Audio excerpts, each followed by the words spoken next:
Shalom, amados evangelizadores, que la gracia del Señor Jesús, el amor del Padre Celestial y la comunión del Espíritu Santo sea con nuestro espíritu. Bienvenidos a esta nueva transmisión en vivo.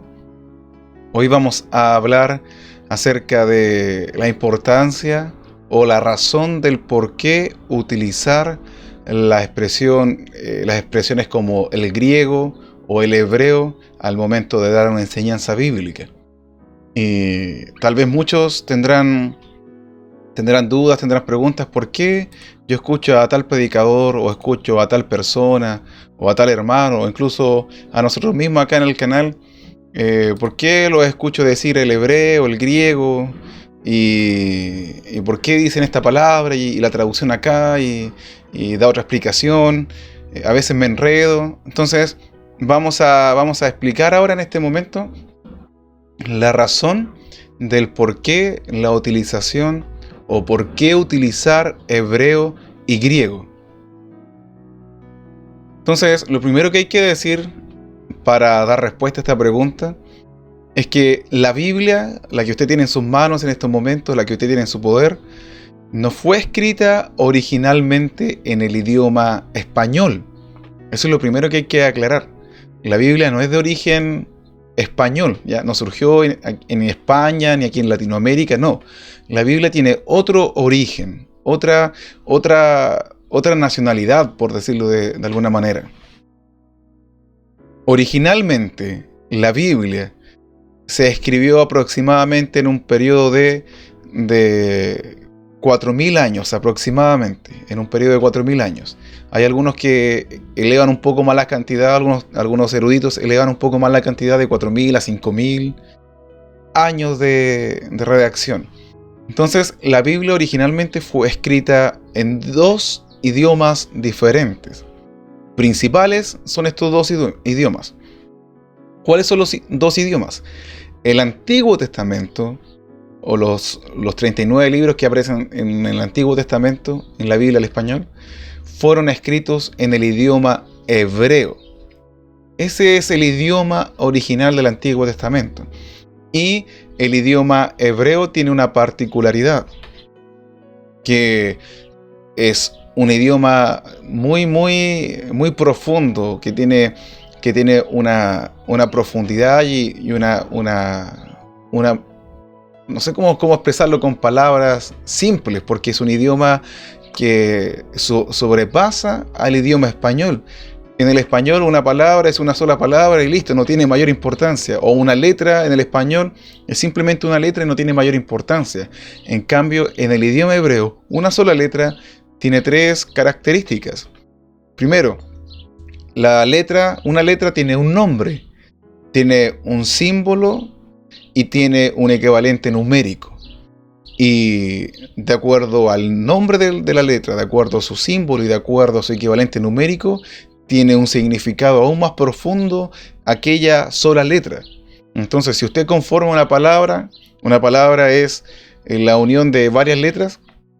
Si usted hace una palabra en el idioma hebreo, esa palabra va a tener un significado intrínseco, pero también va a tener un significado al momento de descomponer cada letra que conforma la palabra. Así que el idioma hebreo es maravilloso. Tengo por aquí en la Biblia, les quiero mostrar las letras hebreas, pero este no es el hebreo antiguo en el que se escribió la Biblia. Este es un hebreo moderno, donde las letras son más cuadradas. No tengo en estos momentos un ejemplar del hebreo antiguo. Y bueno, creo que acá tengo una Biblia. Deme un segundito, a ver.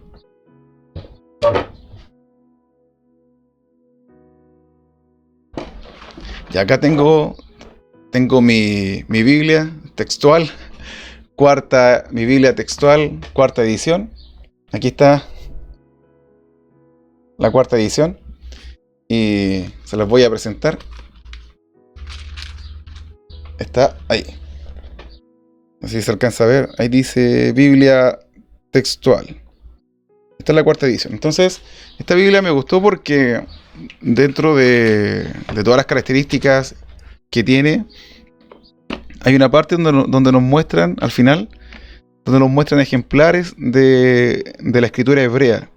De la escritura hebrea antigua. A ver, voy a exhibir por aquí. Espero que se aprecie bien.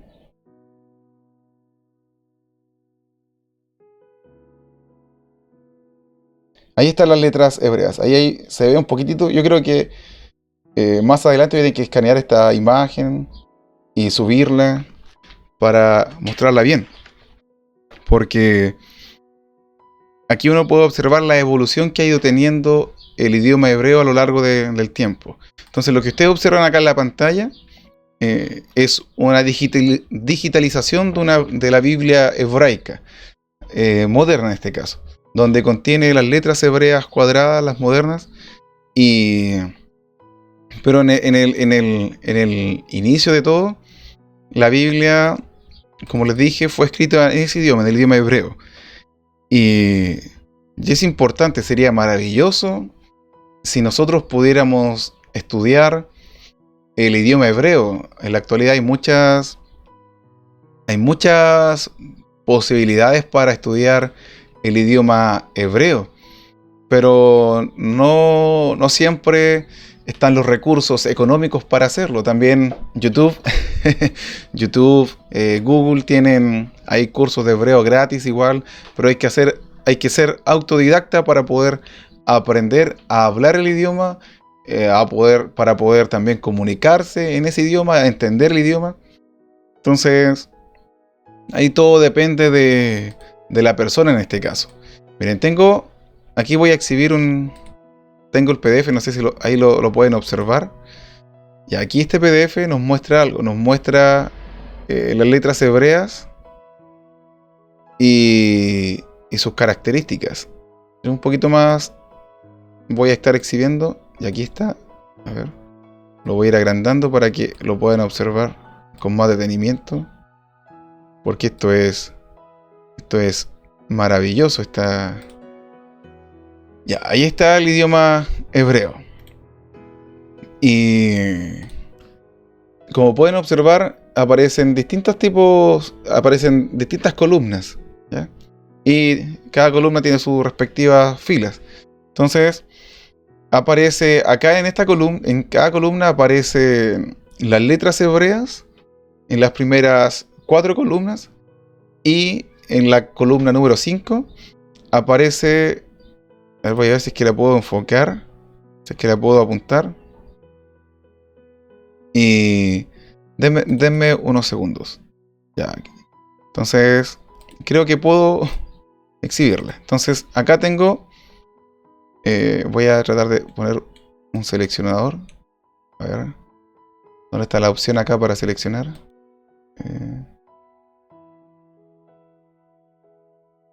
Voy a hacer un zoom. Y aquí podemos ver las primeras letras. Entonces, estas letras hebreas que están acá, tenemos la columna 1 dice, esta es la letra cananea, ¿ya? El cananeo. Todas las letras que aparecen en esta columna corresponden a las letras cananeas, ¿ya? Que así escribían los cananeos en el idioma de aquel entonces. Luego tenemos la letra cuadrada, que esta es el hebreo moderno, que es cuadrado, en la que aparece en la Biblia, que les exhibí hace unos segundos atrás. Luego tenemos Rashi, luego la cursiva y luego el nombre. Este libro que les estoy exhibiendo es la Biblia Interlineal Hebrea de Ricardo Cerny. La pueden ustedes buscar ahí en internet. Es un interlineal hebreo. Y yo lo encuentro muy bueno porque entrega datos importantes.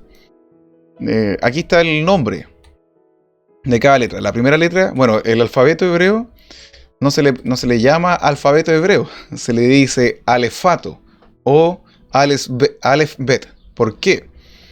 Mire, les voy a mostrar acá porque la primera está acá. La primera y la segunda letra del alfabeto hebreo o del alefato hebreo tienen el siguiente nombre. La primera letra se llama Aleph, esta que está acá, y la segunda se llama Bet, ¿ya? Y por eso se le llama Aleph Bet o alefato al alfabeto hebreo. Nosotros acá en Chile le decimos a nuestro alfabeto, le decimos abecedario o le llamamos alfabeto también. Entonces en hebreo se le dice Aleph Bet o Alefat. Entonces ya que nos entrega más o menos una transcripción al español de la letra o su equivalente, en este caso la Aleph, no trae como un equivalente al español. La Bet se asocia con la B. Bueno, y aquí están todos los nombres: Gimel, Dalet, He, Vav. Entonces, otro dato importante que quiero darles, aprovechando el momento, es que si ustedes van a sus Biblias en la Reina Valera 1960 y ustedes buscan el Salmo 119, Salmos capítulo 119. Este es el salmo más largo de toda la Biblia y creo que es es el capítulo más largo de toda la Biblia. Este salmo trae una característica, y es que ustedes, si tienen su Biblia impresa, cuando comiencen a leer se van a dar cuenta que cada 8 versículos aparece un pequeño subtítulo. Aquí termina el primer patrón de 8 versículos, y después del versículo 8 viene el versículo 9. Pero el 9 comienza con un subtítulo aquí arriba y dice Bet. Después, si seguimos, bajamos 8 versículos más y empieza otra, Gimel, otro subtítulo. Después, 8 versículos más, comienza Dalet. Y así va avanzando la Hei. Luego viene la Vav. Luego viene el Zain. Luego viene la Het. Luego viene la Tet. Luego viene la Yod. Luego el Kaf, la Kaf. Luego el Lamed, la Mem, el Nun, Samek, Ajin, Pe, Sade, y esa debería ser Samek o Sade. Sí, Sade, está bien. Sade, y luego viene la Kof, la Resh, la Sin, la Tav. Y esa es la última, la Tav. Entonces, bueno, este salmo está conformado así. Cada 8 versículos aparece una letra del alfabeto hebreo, del alefato hebreo en este caso. Entonces ahí usted, en el Salmo 119, en su Biblia Reina Valera 1960, usted puede encontrar los nombres de cada letra del alfabeto hebreo. Y están ordenados de manera como estaría el alefato hebreo enseñándose en una clase. Están ordenadas las letras, tal como debería el orden correcto. Entonces, si nosotros vamos al Salmo 119, vamos a encontrar esto. Y ahora uno se pregunta, ¿por qué aparecen las letras del alefato hebreo en el Salmo 119? Porque el Salmo 119 tiene una particularidad que en el español nosotros no logramos observarla, no logramos entenderla. Y es la siguiente. Mire, voy a proyectar la Biblia hebrea. Ya. Cada versículo del Salmo 119, por ejemplo, los primeros 8 versículos comienzan con la primera letra del alefato hebreo. Aquí voy a marcar, si es que me permite el equipo acá, ahí marqué algo. Ya, ahí está. Si ustedes observan, esta letra aparece en cada versículo de las primeras. Y esa es la letra Aleph. Ya, en los primeros 8 versículos, cada versículo o cada línea, cada párrafo en este caso, no cada párrafo, cada línea o cada reglón comienza con la letra Aleph. Y en el hebreo se lee de derecha a izquierda, no se lee de izquierda a derecha como nosotros lo hacemos acá en Chile. Entonces, el Salmo 119 tiene esta particularidad, se le llama un acróstico. Un acróstico es cuando yo tengo una palabra y en vez de escribirla de forma horizontal, la escribo de forma vertical. Y a cada letra le asigno ya sea una definición o puede ser completar alguna palabra. Por ejemplo, un acróstico bien popular es el acróstico FODA. FODA. F-O-D-A. Foda significa fortalezas, oportunidades, debilidades y amenazas.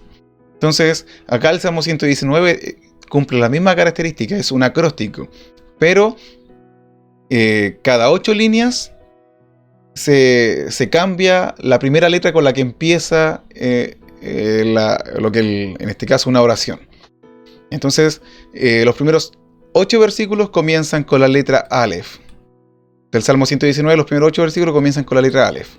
Aleph, Aleph, Aleph. Ahora, mire, aquí llegamos al versículo 8. Entonces aquí todavía está la letra Aleph, comenzando de las primeras. Pero después tenemos que ya el versículo 9 no comienza con la letra Aleph, comienza con otra letra. Y esa es la letra Bet, que es la segunda letra del alefato hebreo. Y así esto ocurre los siguientes 8 versículos, del 9 en este caso el 16, comienzan con la letra Bet. Luego, del versículo 17 en adelante, cada versículo comienza con la tercera letra del alefato hebreo, la cual es la Gimel. La Gimel. Entonces, y así va el Salmo hasta que llega al último versículo. El alefato hebreo contiene 22 letras, por lo tanto hay que multiplicar 22 por 8. Y vamos a obtener el resultado total de versículos, que en este caso son 176. Ese es el total de versículos que contiene este Salmo. Así que esto es asombroso. Bueno, otro detalle que se me quedaba en el tintero es que el Antiguo Testamento, como dije anteriormente, se escribió originalmente en el idioma hebreo. Y les mostré el hebreo que se utilizó al principio. Lo voy a exhibir otra vez para que lo puedan observar. Aquí tenemos la pantalla. Estas fueron las letras que se utilizaban en primera instancia. Pero antes de estas letras existieron lo que se conoce como el paleo hebreo o el hebreo arcaico o el hebreo antiguo. Y aquí ustedes pueden observar que son solamente símbolos. Por ejemplo, la Aleph, su símbolo es esta cabeza de buey que se le conoce como cabeza de buey, que representa fuerza, que representa vitalidad. Y el equivalente numérico de la Aleph es el número 1. El número 1 habla de primer lugar, de preeminencia, de importancia, de, entre comillas, superioridad también, del que está encima. Entonces, Jesús dice del mismo que Él es el Aleph, o Él es el Alfa. Que Alfa, después vamos a ver que Alfa y Aleph son equivalentes. Entonces, Jesús dice de sí mismo que Él es el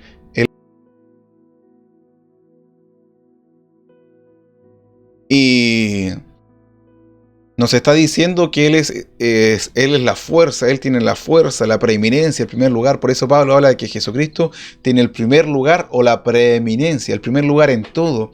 El primero en resucitar de entre los muertos para nunca morir. Es el primogénito entre muchos hermanos. Es las primicias de Dios. El Señor Jesús es el primero y es el último. Él es el primero, el que tiene toda fortaleza, el que tiene toda fuerza, todo poder. Entonces, esto es el hebreo arcaico, lo que se utilizaba mucho antes de que se pasara al paleo hebreo, que el paleo hebreo son las letras que les exhibí al principio, son estas letras antiguas. Acá está. Estas que están acá. Las voy a aislar, estas que están aquí. Entonces, usted puede estudiar en su casa ahí el paleo hebreo y ver, y también el hebreo arcaico, ver aquí los símbolos que se utilizaban y pedirle al Señor que igual le inspire, le revele cosas a través de esto, porque ¿cuál es la ventaja de saber hebreo, de estudiar el idioma hebreo? Porque cuando uno traduce de un idioma a otro, no se alcanza a traducir toda la riqueza que un idioma contiene. Entonces siempre hay pérdida de significado, siempre hay pérdida de la esencia de la palabra. Entonces, cuando uno va al idioma hebreo, si una letra, como les decía, una sola palabra, una sola letra, una sola letra contiene tres atributos primordiales, que es un equivalente numérico, es un símbolo y es un nombre. Entonces, cada una de esas cosas tiene un significado también. Entonces, cada letra tiene un significado en sí misma y cada palabra tiene un significado, y a la vez, al componer una palabra, podemos descomponer las letras y obtener el significado de cada letra. Entonces, hay formas hay dichos hebreos que se conocen como hebraísmos, que son expresiones típicas del idioma hebreo. Por ejemplo, nosotros cuando escuchamos al Señor Jesús, cuando leemos sus enseñanzas, el Señor Jesús siempre empezaba con la siguiente frase: de cierto, os digo. Porque él repetía dos veces lo mismo: de cierto, de cierto. Hay otras versiones que traducen: en verdad, les digo. O amén, amén, les digo. Jesús repite lo mismo dos veces. Y si nosotros vamos, por ejemplo, al libro de Génesis capítulo 3. No, capítulo 2. Capítulo 2, versículo 17. Aquí lo tengo subrayado. 2:17. Uno va a encontrar una particularidad en el idioma hebreo. Aquí en el español no se alcanza a observar. Usted lee aquí: mas del árbol de la ciencia del bien y del mal no comerás, porque el día que de él comieres ciertamente morirás. Y uno dice: ya, el hombre va a morir. Pero resulta de que en el idioma hebreo aquí aparece dos veces la expresión morir. No aparece esta palabra ciertamente. Y se los voy a mostrar. Aquí está. Entonces las tengo marcaditas igual estas dos expresiones, porque son la misma. Y es morir, morir. Entonces es como que Dios le está diciendo al ser humano que cuando coma de ese fruto va a morir dos veces. No que va a morir una sola vez. Entonces como que le está diciendo: morirás, morirás. O morirás muriendo. Una suerte de énfasis Dios está poniendo en la acción de comer de ese árbol, del fruto. Dios le está diciendo al hombre: vas a morir, morir. O sea, le está dando énfasis. Un hebreo, nosotros los latinos, cuando le queremos dar énfasis a algún tema, a alguna cosa, nosotros tenemos por costumbre gritar, alzar la voz y enfurecernos. Más de alguno de nosotros ha hecho eso. Pero los hebreos, cuando le quieren dar énfasis a algo, cuando quieren resaltar algo, lo repiten dos veces. Incluso, si usted se acuerda del sueño que tuvo Faraón mientras José estaba en la cárcel, Faraón tuvo dos sueños. Y José, cuando le interpreta los sueños, le dice: tú tuviste dos sueños, los dos sueños significan lo mismo. Y el hecho de que los dos sueños los hayas tenido en una misma noche, significa que lo que has soñado va a ocurrir pronto, se está apresurando para venir, es importante. Entonces, cuando algo se repite, cuando una expresión se repite dos veces, es porque es importante, es imperativo tenerlo presente. Y también, al repetirlo dos veces, quiere decir que hay una doble consecuencia también. Se afecta a una afección, o hay una consecuencia doble de esta situación. Y esto es cierto porque el ser humano, aparte de morir físicamente, también ha muerto espiritualmente por el pecado. Así que esto es maravilloso. Bueno, esto es una pincelada nomás que quiero compartirles acerca del idioma hebreo y de las razones de por qué utilizar el idioma hebreo y el idioma griego. Y ahora vamos al Nuevo Testamento. Para el Nuevo Testamento, un detalle que se me olvidaba decir: el 100% del Antiguo Testamento no fue escrito en hebreo, sino que hay el libro de Daniel, partes del libro de Daniel y de Esdras de Nehemías fueron escritos en arameo, en el idioma arameo. Entonces, el idioma arameo era el idioma de los caldeos o los babilonios. Entonces tiene algunas similitudes con el idioma hebreo y una expresión típica aramea que nosotros no sabemos de memoria, incluso hasta la hemos cantado, hay canciones sobre eso, es la expresión Abba. Abba es una palabra aramea y Abba significa papito. Es como la expresión que un bebé le hace a su padre cuando está aprendiendo a hablar. Es como Abba, ba, Abba, ba. Entonces, Abba significa papito, es una expresión tierna. Y el Señor nos dice que el Espíritu Santo dentro de nosotros clama Abba, Padre, o Abba, papito. Así clama el Espíritu Santo dentro de nosotros los creyentes. Entonces ahora vamos al Nuevo Testamento. Voy a exhibir el libro de Mateo. Y vamos ahí a ver el idioma griego. Miren, les voy a mostrar un poquito el idioma griego.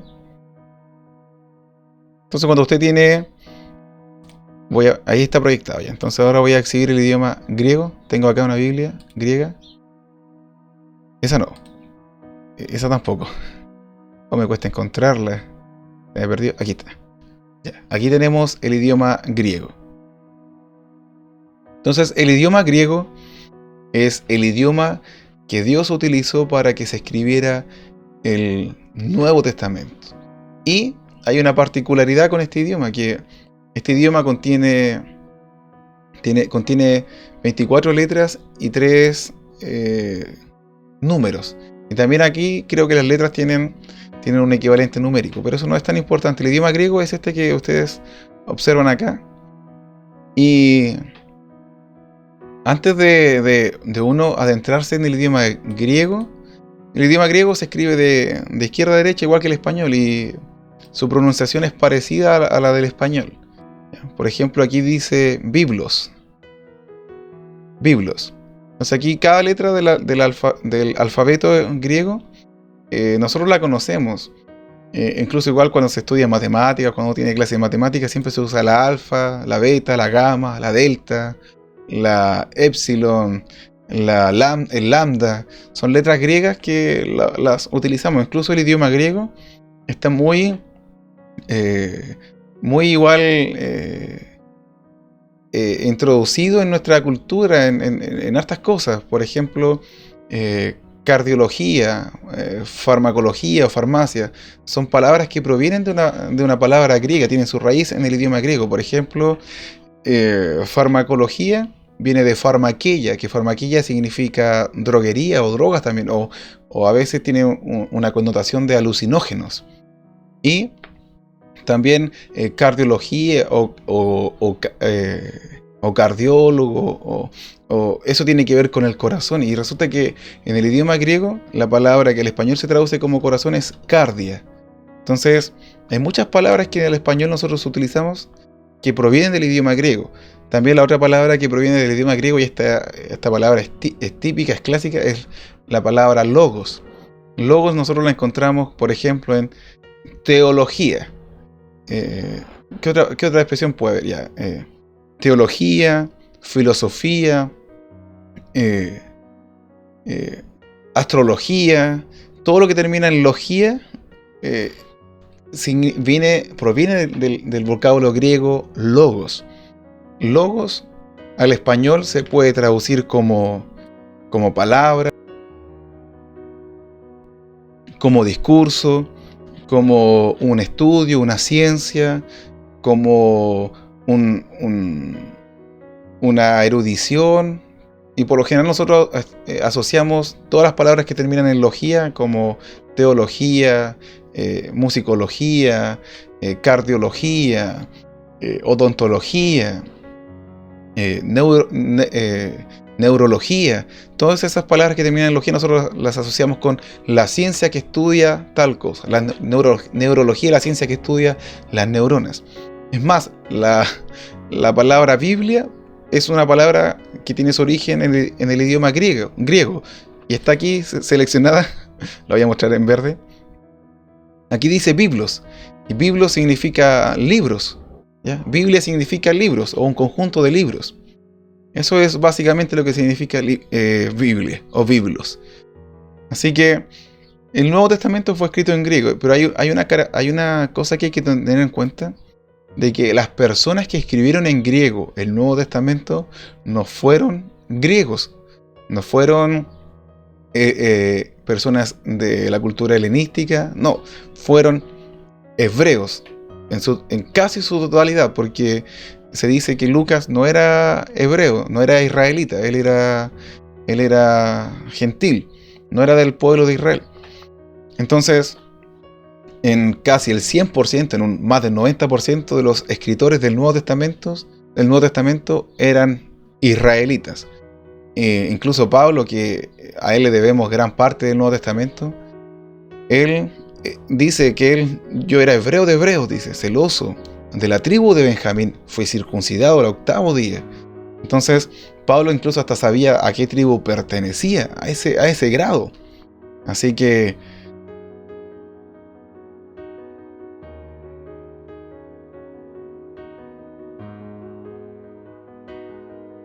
nosotros podemos ver que los escritores del Nuevo Testamento en su gran mayoría fueron israelitas. Y ellos al momento de escribir no estaban pensando como griegos.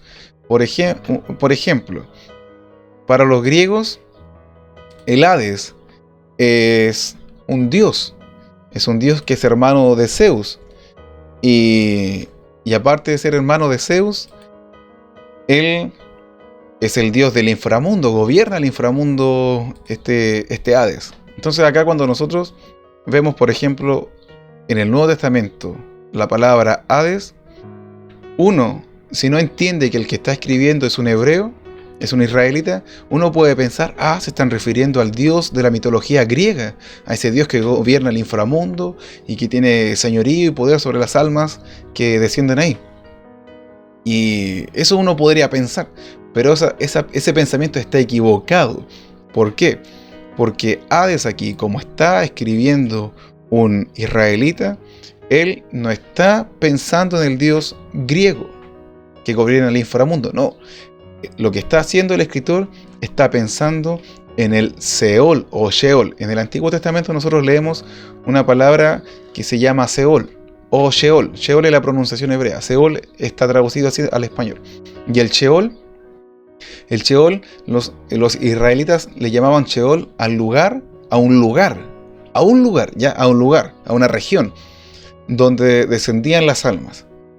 Entonces ellos identificaban el Sheol o Seol como ese lugar. Y cuando acá están hablando del Hades, se están refiriendo a eso. Lo que estaban haciendo los escritores hebreos era lo siguiente. Era como que tenían un diccionario de griego hebreo y buscaban, a ver, ¿qué palabra hebrea? ¿Cuál es la palabra griega para Sheol? Entonces ellos buscaban Sheol, palabra griega, Hades. Entonces, y así iban traduciendo. Incluso nosotros muchas veces leemos en el Nuevo Testamento la expresión traducido. Mire, aquí la vamos a ver. Por ejemplo, aquí es la primera parte la primera vez que aparece traducido, dice: llamará su nombre Emmanuel, que traducido es Dios con nosotros. Entonces aquí lo que están haciendo es traducir. Emmanuel es una palabra hebrea. Están traduciendo al español y al griego en este caso, que es Dios con nosotros. Pero hay otra expresión más que, miren, creo que está. Déjenme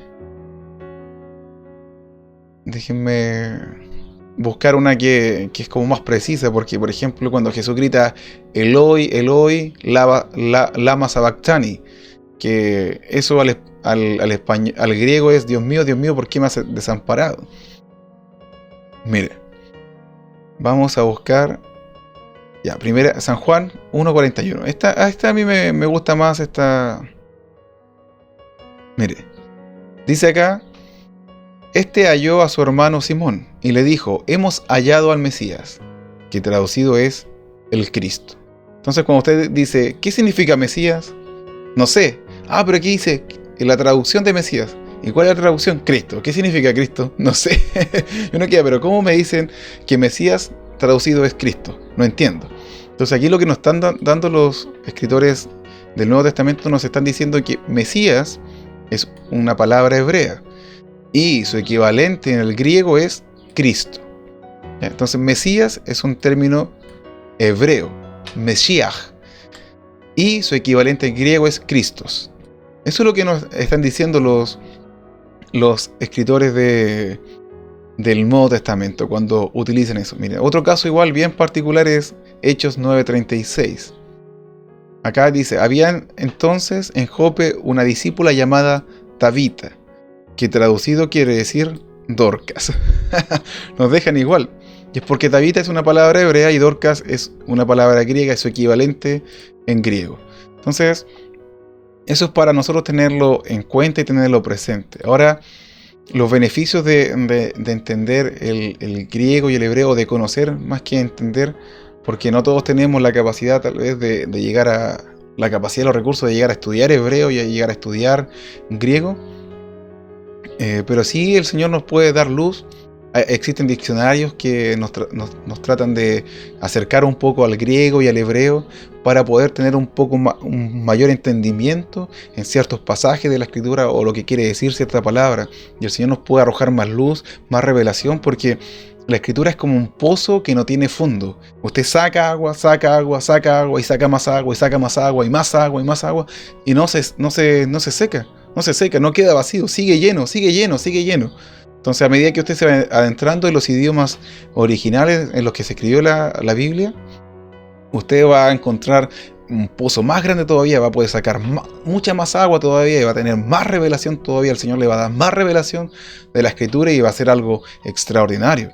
Entonces, yo le animo, yo le insto a que pueda invertir parte de su tiempo en estudiar o en acercarse al idioma hebreo y al idioma griego, para que pueda entender mucho más cosas del reino de Dios, del Evangelio de nuestro Señor, porque este reino no simplemente es sentarse en una banca, cantar un par de himnos o coros, hacer 2, 3 oraciones y escuchar una predicación que por lo general siempre es la misma. No, el Señor nos manda y nos ordena que debemos escudriñar la Escritura, estudiar la Escritura, investigar la Escritura, porque ellas dan testimonio acerca de Él y porque así nosotros vamos a ser llenos del conocimiento de nuestro Señor Jesús, llenos de la plenitud del conocimiento de Él. Y vamos a entender el por qué el Señor nos llamó, el por qué nos salvó, el por qué Él nos ha dado dones, el por qué el Señor estableció ministerios, el por qué el Señor estableció a su pueblo, el por qué Él murió en la cruz, por qué derramó su sangre, qué significa que derramó la sangre, qué significa que Él haya muerto en la cruz, por qué Jesús cuando comenzó a predicar dijo el tiempo se ha cumplido, cuál tiempo se cumplió, cuál estación llegó, qué época llegó, por qué dice eso, por qué Pablo dice lo mismo, cuando vino el cumplimiento del tiempo, Dios envió a su Hijo. ¿Por qué el Señor tuvo que morir y tuvo que resucitar? ¿Dónde estaba eso escrito? ¿Qué significa esto? Entonces, usted va a ir escarbando más y más y más y más y más y más.